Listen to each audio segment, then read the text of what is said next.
How magical is that?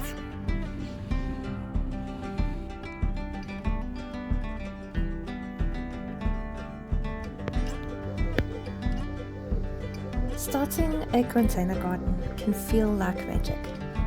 It lets you grow food almost anywhere. In a courtyard, a patio, even a paved backyard like mine. But there are a few things I wish I had known earlier. Here are the 5 things to keep in mind when you're growing in containers. Let's start with the obvious, the container. Bigger is almost always better. Deeper pots hold more soil, which means they stay moist for longer and they give the roots more room to grow.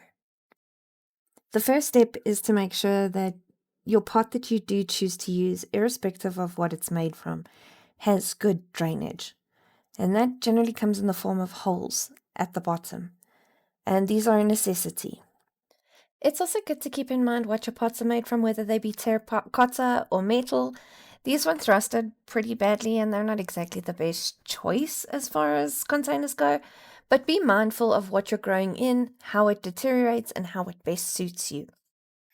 Next is your soil.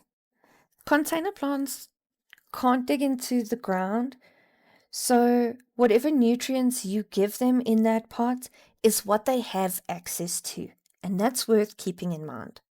Now, this pot itself is an old, I think, concrete pour pot, and it's just been painted. It's something that I inherited. It does have a drainage hole in the bottom, but it's not actually effective at draining. So I tend to use this for things that are slightly more thirsty or could benefit from a lightly moist soil. This soil has both cocoa coir and vermiculite, which means it retains its water, but it does drain quite well. So for the most part, this is probably the best example I have of container soil. You want well-draining soil that is airy and soft enough or light enough for your plant's roots to develop and stretch out. Containers dry out much faster than garden beds. So even though you have to water them daily, it does become part of the daily rhythm.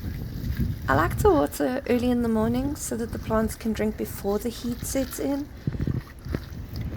You can then maybe look at a secondary barrier in your actual containers, or at least tool, and that for me is mulch. So it holds water really, really well, and we've got it in our containers in a fairly thick layer just to ensure that that moisture within the actual container doesn't evaporate and the plants still have access to the water that they very much need in order to grow. It is also a very good thing to be mindful of your plant's sunlight requirements.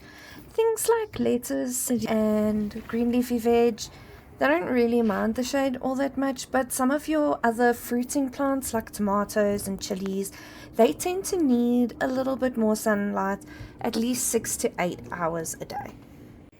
As you can see here, some of these containers have got a little bit of sun, so I'm trying to grow things that can handle the shade a little bit better or the dappled sunlight. Things like this scarlet kale. This kale is actually, if you follow its stem, growing in this container over here.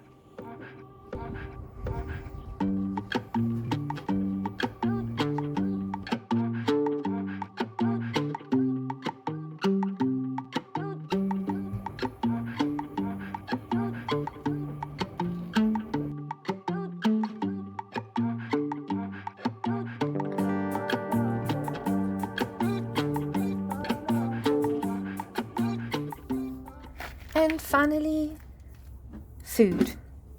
Plants in containers can't stretch their roots to find nutrients. Everything they've got, we have to provide.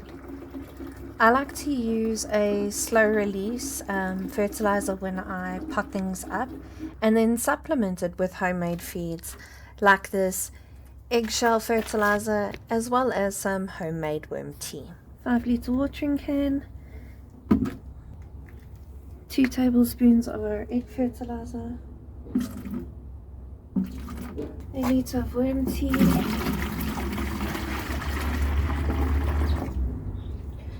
I'm just going to top that with the rainwater.